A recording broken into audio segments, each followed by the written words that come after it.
Welcome to our Playwell podcast. My name is Sherry Morgan and I'm the Director of Projects at Play Scotland, the national organisation for play.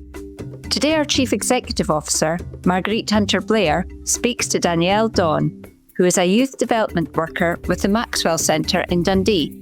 Her journey started in 2014 during a placement with Bernardo's Growing Up project, where she discovered an unexpected love for gardening and working with young people. And it quickly blossomed into something more. Dannielle volunteered with the very first garden club and soon after joined the team in a professional role. I hope you enjoy their conversation.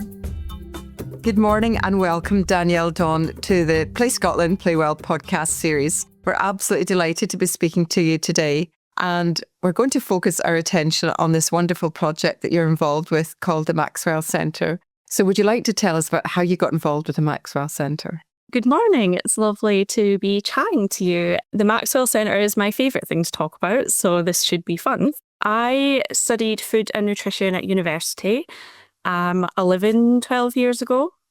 And while I was at university, I did a placement working with adults with additional needs and using gardening as a form of horticultural therapy.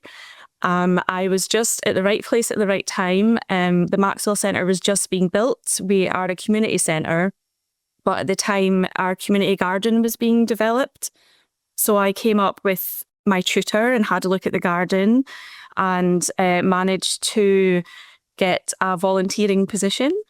And I volunteered at our first school holiday garden club, which was in the April holidays, and it poured down with rain the whole time. But it was a wonderful experience, and I just developed this love for gardening and working with young people. And I was very lucky to get a position working in the MAXwell Centre after volunteering.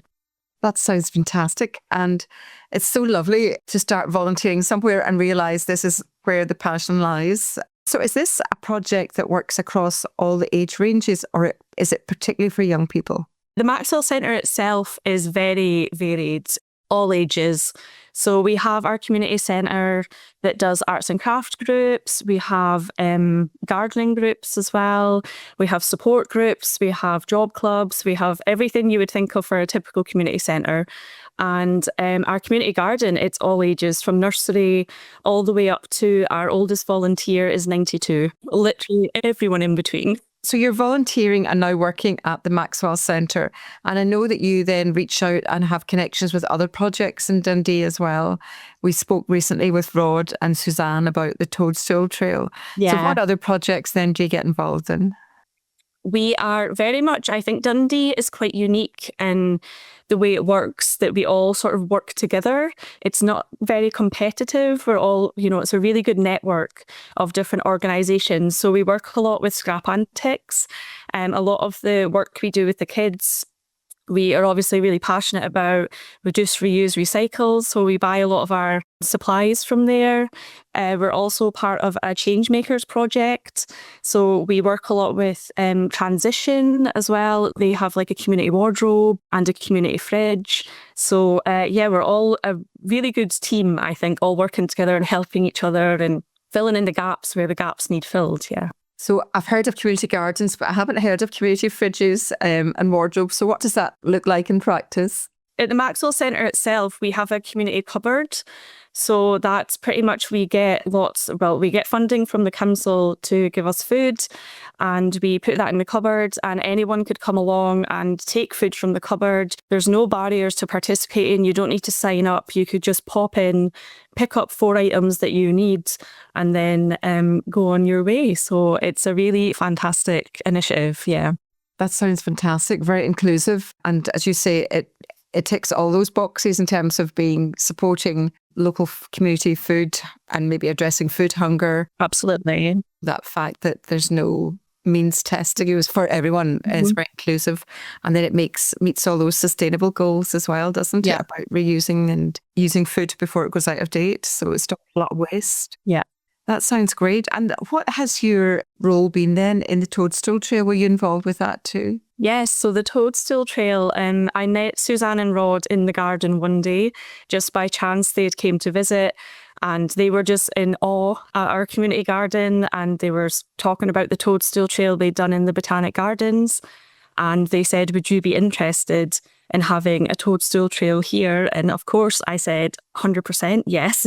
At the MAXwell Centre, we are very passionate about our youth work and having our young people involved in all our activities. And so when the Toadstool Trail opportunity came up, Suzanne was amazing, so was Rod, and she'd said, we could do workshops with the young people, so it's all their ideas and planning activities. So yeah, it just kind of snowballed from there, to be honest. And it was such an amazing day. We had well over 100 different local people and lots of young people that came along. It was like a day of celebration. It was really wonderful. That's lovely. And it does sound so wonderful that you all work together in Dundee, because we work with Scrap Antics too. I mean, I know about some of the work that they do, not all of it, but definitely some of it, about outdoor play in the community and making spaces that maybe aren't used by the community anymore more playful, and make people feel more able to go into those spaces. So it's just so nice to hear that you all know each other and you all actually collaborate, as you say, not competitive. Yes. And you mentioned that you get council funding. Is that done through service level agreements, or is there core grant coming in, or are you constantly fundraising? We are constantly funding. Okay. That is one of the downfalls to the third sector. Yes. Every year we are looking for funding, and a lot of funders want new projects, and you have to reinvent yourself. Whereas what we do, I think, works so well. It would be amazing to just have funding to keep doing what we're doing without the worry every year. Our CEO, Alison, she's absolutely fantastic. She looks for all our funding, and she's always writing reports, and she's always trying to keep on top of everything. So we are funded by lots of different sort of pockets of funding. So our youth work is funded, our after school youth work is funded by Children in Need. And we also got some money from the Scottish Government to run our school workshops and nursery workshops as well. So yeah, that is a constant battle of the third sector, is funding. It is, and certainly something I've been involved with outside of Play Scotland with a charity, is carrying out a social return on investment to show what the value is back to the public purse of money received. I don't know if you've done anything like that at the centre.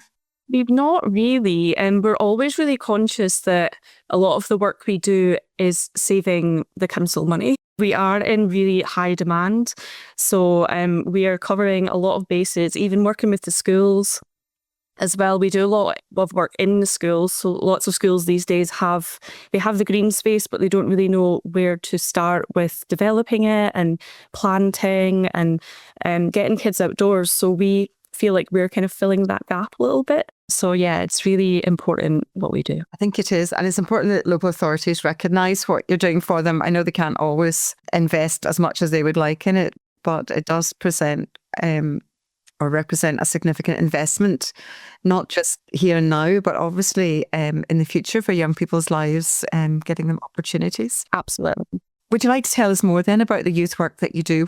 We're so interested in what provision there is for young people. So how do you run youth services at the MAXwell Centre? So we run 2 after-school clubs. This list is going to be long. So oh, good. we run 2 after-school clubs. At the moment, we have about 32 different young people that take part in them. We also have a youth cooking group that we have 6 young people who come along each week and learn how to cook. It's a valuable skill, and using produce from the garden as well. We also have a youth council that has been running for about 2 years now. That's a group of local young people who are very active in the community, and they do lots of fundraising. And we've also been working recently to try and improve our local park. We have the Hilltown Park. So we've been working alongside our local council and our local community centre to try and make improvements to the park. What else? We also have our school holiday club that runs in the spring, summer and October school holidays. We run from Monday to Thursday, 10 till 3, and we have about 20 young people each day. So while we're doing the club, the young people come along, they have some breakfast, they have healthy snacks throughout the day, they get to spend the whole day in the garden. They also help make lunch as well. So my colleague Lisa, who's amazing, my fellow youth worker, she is a trained chef. So she takes little groups into the kitchen and using the produce from the garden and their ideas as well. We always, at the start of the week, ask them what they'd like to cook. And she facilitates that. She is awesome. She's very patient. Sounds great though. I mean, it just sounds fantastic. And that almost that circle, where they grow the food and then learn to cook the food and then hopefully sit down and eat the food together. It's just such a lovely inclusive activity, isn't it? Very nurturing activity for young people. Mm-hmm. So how many staff are there in the MAXwell Centre? It sounds like there's quite a lot of you there. Yes, we originally, when I first started, we were a team of 3. Whereas now we are a team of 11, I would say now. The team has grown tremendously over the years. Everyone brings different skills, different knowledge. We're a really good team, and I think that helps also because every day in the MAXwell Centre is very different. You don't know what you're going to be up against, but we all support each other really well. So it's just a really nice place to work, to be honest. It's really wonderful. It's certainly somewhere I've heard of but never been. People talk about it and it always sounds, whatever you hear, and then you hear something different and you wonder, I must get to see that sometime. And then I think one of our members of staff, Laura, had gone to visit. Oh yeah, I met Laura. Yes. She was amazing. Yeah, she took part in one of our school groups. I didn't talk about the school groups actually. She came along while we were running one of our school sessions in the garden. So each school does it a little bit differently. They're all within walking distance. So they come down to the garden and take part in nature activities, just being outside. We have a beautiful rainbow pavilion, so if the weather is not very nice, we could do little activities inside, but we just want to get young people outside as much as possible. And what are your hopes then for the future at the centre? What would you, if you had the magic wand, what is it that you would do with it? What would you like to see happen next? I think to have the security of funding is always a big thing. Obviously, our premises, because we're located, it's like in a church hall, so there's always repairs needing done and upgrades, and we have like an upstairs that doesn't get used. So we're in the process at the moment of sort of doing a community consultation and finding out what people would like to see more of in the MAXwell Centre. But my hopes is just to continue what we're doing and working with young people and hopefully impacting their lives and giving them skills and knowledge and confidence to become amazing adults. That's absolutely fantastic. And in terms of yourself then, Dannielle, you were saying that you started off as a volunteer after finishing university. Do you use your degree? I can't remember what you said your degree was in. Oh, it's food and nutrition. So this links in very nicely with what you studied. But what would you own for your own personal development? Where would you like to see yourself being then in about 5 years' time? Oh my goodness. That's a heavy question. I don't know. I feel like at the MAXwell Centre, everything is like not ever changing, but there's always new opportunities to come up. And one of the benefits of being in the third sector is you can just pilot projects without having to sort of bypass all the red tape and things like that. So I don't really know. We're currently working with the RSA doing a PGP project. So it's Playful Green Planet. I don't know if you've heard of that. No, I haven't. And RSA, what would that be? It's the Royal Society of Arts, but they are piloting. So Dundee and Hull are the 2 pilot projects for Playful Green Planet. So the idea is to get young people outside and connecting with nature and improving their sort of ecological citizenship. And the MAXwell Centre ticks a lot of those boxes anyway. But I think from our work with Playful Green Planet, it might lead us into new ventures as well. So we're actually running next Friday our first teacher training session on one of the in-service days, which is something I never ever dreamed that I would do, teaching the teachers. So we're running a co-design workshop just to see how we can further support schools and what they think young people would benefit from being in the garden. So yeah, that's something brand new that I've never ever thought I would do. So I'm excited for that. And I must admit, what you were saying really resonates with me, that being able to be light on your feet in the third sector and being able to focus on different things and go in different directions. You're not hemmed in. Yeah. It does make it a very rewarding place to be, a great place to have a career, despite the worries about the funding. It's why people stick with it, because the job satisfaction is immense, isn't it? It's fantastic. Really is. And working with young people, I could gush about it all day because everything we do is, we just see ourselves as facilitators, whereas they come up with the ideas. We recently did a sewing block because lots of the young people were really interested in learning to sew. So in our Rainbow Pavilion, we have lots of different open-ended activities. We're very passionate about that as well, just letting young people decide what they want to do, especially after a hard day at school. They can come along and just relax, they can chat and just pick and choose what they want to do. So recently we did a sewing workshop based on their ideas. Again, my lovely colleague Lisa facilitated that. And it was so successful. And I think we're so short on time. We wish we could do more, but we just don't have much time to do anything else.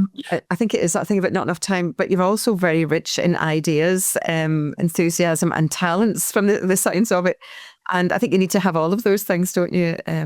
But it is so rewarding. And tell me about the link with Hull then. Is there a chance or opportunity for young people to visit the Hull and see what's going on there? Potentially. That's something we are looking at doing, maybe doing sort of an exchange so they could come and see us, we could go and see them. The Playful Green Planet is still in sort of the early stages, I would say. But I think just to learn from other organisations, see what they're doing, it's really valuable, I think, in our roles and working on ideas together, co-designing things.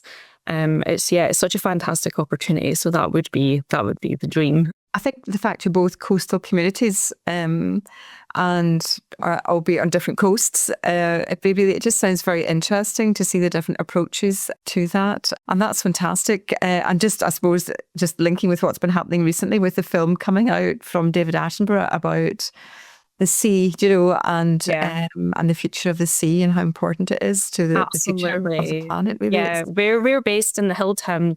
It is very urban. Right. So the MAXwell Centre is sort of like a hidden gem. We're surrounded by factories and houses, and you would never imagine it was there. We're sort of behind this big wall. But everyone says it's like a magical garden when you come in because nobody expects it to be there. And so many people walk past and say, I didn't know this was here. So we, ourselves, we are quite urban where we are.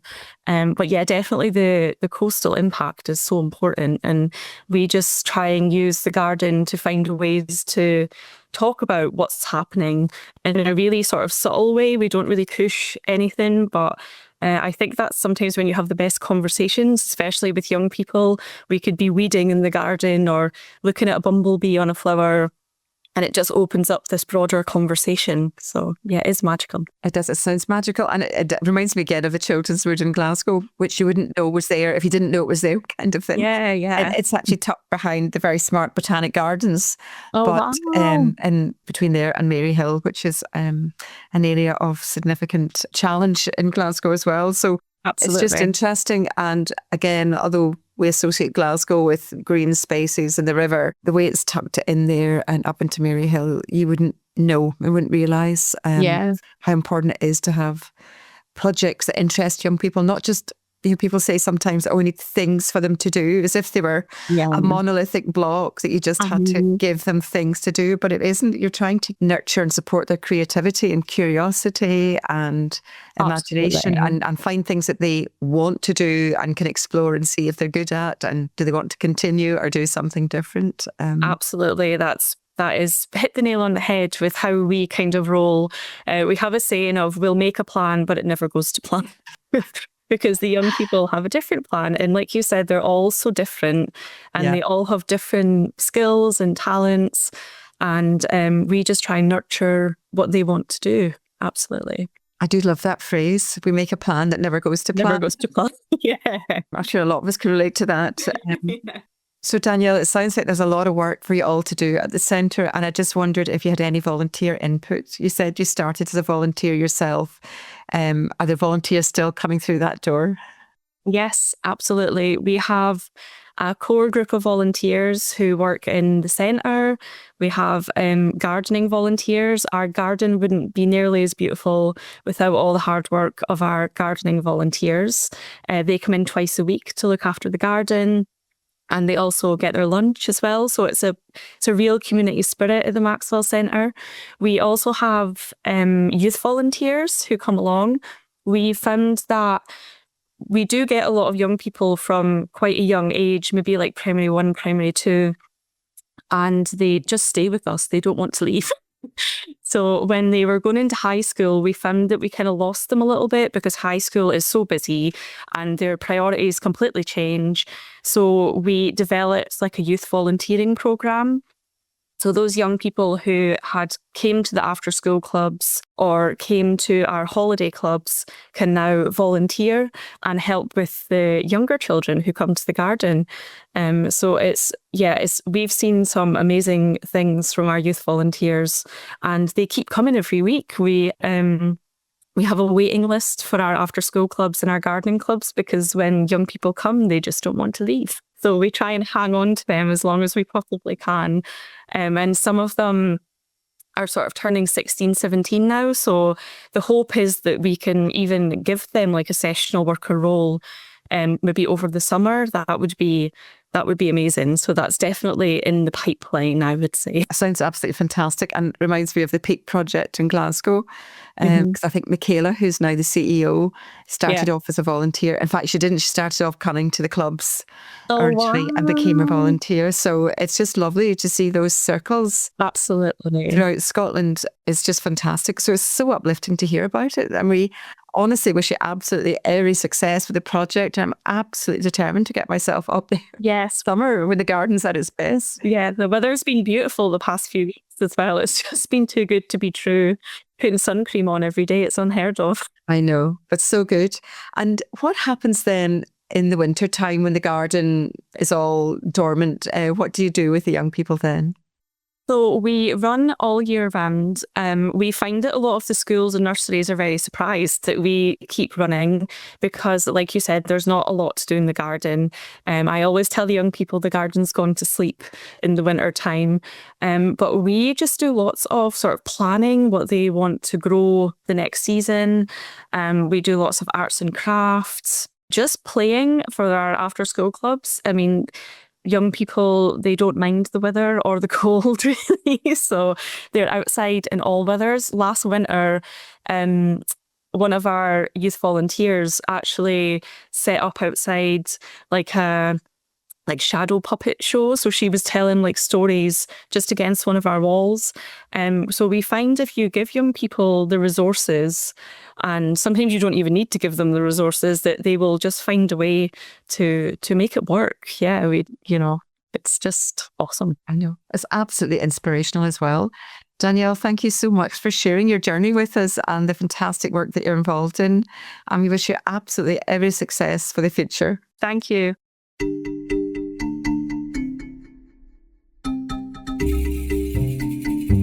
Thank you for joining us on this podcast. If you'd like to know more about the work of the MAXwell Centre, please have a look at their website on maxdundee.org.uk. Don't forget to subscribe to this podcast on your preferred app. To find out more about Play Scotland, please follow us on Blue Sky and visit our website at playscotland.org.